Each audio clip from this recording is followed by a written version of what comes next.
Hello అండి, welcome to our channel. ఈరోజు మీకు వెజిటేబుల్స్తో బ్రెడ్ ఆమ్లెట్ ఎలా తయారు చేసుకోవాలో చూపిస్తానండి. ఓకేనా? దానికి ఏమేమి కావాలో చూద్దాం. ముందుగా బ్రెడ్ తీసుకొని చూసారా, ఈ విధంగా వాటికి సైడ్స్ని కట్ చేసుకోవాలి. అన్ని బ్రెడ్ ముక్కలకి ఈ విధంగా సైడ్స్ని కట్ చేసుకొని ఈ విధంగా పక్కన పెట్టుకోవాలన్నమాట. తర్వాత ఒక ఆనియన్, ఒక 2 లేదా 3 బీన్స్, ఒక క్యారెట్, ఒక పచ్చిమిర్చి అండి. ఈ విధంగా సన్నగా కట్ చేసుకుని పెట్టుకోవాలండి. మనం వాటిని ఈ విధంగా సన్నగా కట్ చేసుకొని ఈ విధంగా ఒక గిన్నె తీసుకొని ఆ కట్ చేసుకున్న వెజిటేబుల్స్ అన్నిటిని దాంట్లో వేసేయాలన్నమాట. కొంచెం పెద్ద గిన్నె తీసుకోండి, ఎందుకంటే ఎగ్గును కూడా దాంట్లోనే వేసి మనం బీట్ చేసుకోవాల్సి ఉంటుంది, అందుకనమాట. ఈ విధంగా మనం కట్ చేసి పెట్టుకున్న వెజిటేబుల్స్ అన్నిటిని దాంట్లో వేసేసుకోండి. వేసిన తర్వాత మళ్ళీ దాంట్లోకి ఒక 2 గుడ్లను పగలగొట్టి ఈ విధంగా వేసుకోండి. దీంట్లో 2 వేసుకోవచ్చు, లేకపోతే 3 గుడ్లను కూడా వేసుకోవచ్చు అండి. నేనైతే 2 గుడ్లను వేశాను. తర్వాత దాంట్లో ఒక 1/2 టేబుల్ స్పూన్ పసుపు, ఒక 1/2 టేబుల్ స్పూన్ కారం, ఒక 1/2 టేబుల్ స్పూన్ ధనియాల పొడి, ఒక 1/2 టేబుల్ స్పూన్ సాల్ట్ వేసుకోండి. కారం మాత్రం కొంచెం తగ్గించే వేసుకోండి, ఎందుకంటే ఆల్రెడీ మనం ఇంతకుముందు దాంట్లో పచ్చిమిర్చి వేసినాం కదా అండి, అందుకనండి. ఇవన్నీ వేసిన తర్వాత చూసారా, ఆ వెజిటేబుల్స్ని ఈ విధంగా బీట్ చేసుకోండి. ఆ ఎగ్గు, ఉప్పు, కారం అంతా దాంట్లో బాగా మిక్స్ అయ్యేటట్లు మనం బాగా బీట్ చేసుకోవాలండి.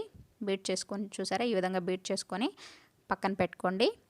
తర్వాత స్టవ్ వెలిగించి దాని మీద ప్యాన్ పెట్టుకొని చూసారా, ఈ విధంగా దాంట్లో ఒక 2 టేబుల్ స్పూన్ల నెయ్యి వేసుకోండి. మీ దగ్గర బటర్ ఉన్నట్లయితే బటర్ కూడా వేసుకోండి. వేసి చూసారా, ఈ విధంగా బ్రెడ్ వేసి దాన్ని 2 సైడ్లా టోస్ట్ చేసుకోండి అనమాట. లైట్గా టోస్ట్ అయిన తర్వాత ఇది చూసారా, మనం ముందుగా బీట్ చేసి పెట్టుకున్న ఎగ్ వెజిటేబుల్స్ ఉన్నాయండి, వాటిని ఈ విధంగా దాని మీద మీడియం ఫ్లేమ్లో పెట్టుకొని అప్లై చేసుకోవాలి. అప్లై చేసిన తర్వాత మళ్ళీ దాని మీద కొంచెం నెయ్యిని, ఒక 1/2 టేబుల్ స్పూన్ నెయ్యిని వేయండి.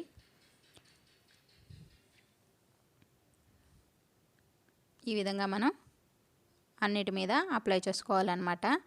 వెజిటేబుల్స్ని ఎగ్ని ఇలా అప్లై చేసి ఒక 3 నిమిషాల పాటు మీడియం ఫ్లేమ్లో పెట్టి ఉంచిన తర్వాత చూసారా, దాన్ని ఈ విధంగా మనం మళ్ళీ తిరగదిప్పించి మళ్ళీ దాన్ని తిరగదిప్పించి వేసుకోవాలండి.